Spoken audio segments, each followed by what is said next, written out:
A church is often thought of as a sanctuary, but whenever you can't get inside the doors, it's often a problem. Selling scrap metal is an easy way to make a buck, but with scrap metal thefts on the rise, selling things like this is much harder these days. This is the second year for Antonio Coleman's Second Chance Camp. He hopes to be a good role model for the kids. 10 years ago, this may have been the only house in this development, but today there are multiple on this street alone. Many are hoping that the money will help clean up Alabama Village. As you can see, there's trash lining the streets throughout. The Second Chance Camp was held today by Mobile native and former Auburn football player Antonio Coleman.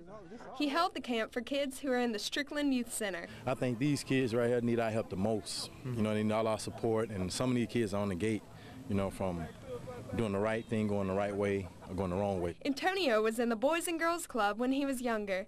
He hopes to give the kids a role model. I'm playing in the NFL now, you know, I'm real successful, you know, and I came from nothing. So, I mean, most of these kids are going through the same thing, and, you know, I'm just here to show them, you know, that there are other ways that you can get out of the situation that you're in. Josh Bynes, also a former Auburn player, came to assist Antonio with the camp. The main thing I hope they get out of this is just there's an opportunity anywhere to go, just to go out there and just go out there and just forget whatever's going on in their life. Show them that there's something more to it than just what you're doing. There's something else out there. Even Williamson High School's Coach Parrish showed up to help out.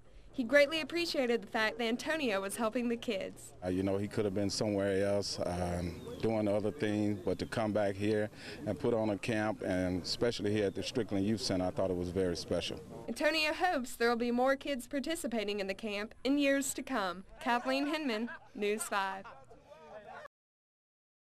The planes just keep coming in as the 2011 Air Race Classic comes to a close.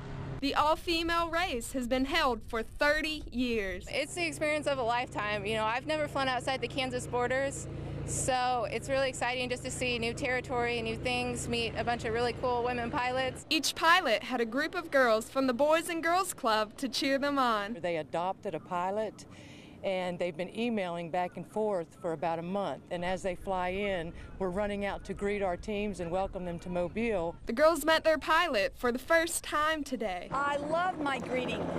Jasmine wrote to me on the email, and she was looking forward to our coming, and we were so excited. My favorite part is seeing my pilot driving in. The air race is a fun event for all. It's been really fun. We've got to have snow cones, and we had hamburgers and hot dogs, and we played games, and we built with blocks. After today, some of the girls want to be pilots themselves. A lot of people don't want to be a pilot because they don't think it's fun, but I think it will probably be fun, and I'm thinking I want to be a pilot when I grow up. The award ceremony for the pilots is tomorrow morning. Reporting from Mobile, Kathleen Hinman, News 5.